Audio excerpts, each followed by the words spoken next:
পশ্চিমবঙ্গের একটি ছোট গ্রামের ছেলে ছিল অর্ণব। পরিবারের সবার ছোট ছেলে হলেও সে কখনো আদর পায়নি। বড় দুই ভাই পড়াশোনায় ভালো, বাবা মা সবসময় তাদের নিয়েই ব্যস্ত।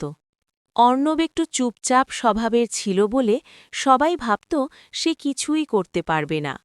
একদিন তার বাবা রাগ করে বলেছিলেন, তুই জীবনে কিছুই করতে পারবি না। এই কথাটা অর্ণবের হৃদয়ে গভীরভাবে গেঁথে যায়। অর্ণব ঠিক করল সে প্রমাণ করবেই যে সে অযোগ্য নয়। স্কুল শেষ করে সে কলেজে ভর্তি হতে পারেনি টাকার অভাবে।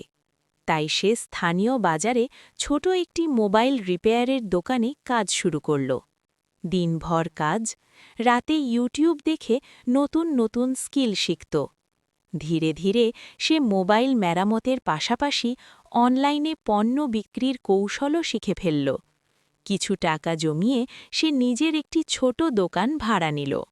দোকানের নাম দিল মা এন্টারপ্রাইজ। শুরুতে ক্রেতা কম ছিল, অনেকে হাসতেও, কিন্তু অর্ণব হার মানেনি। ভালো ব্যবহার আর সৎ কাজের মাধ্যমে ধীরে ধীরে তার দোকান জনপ্রিয় হয়ে উঠল।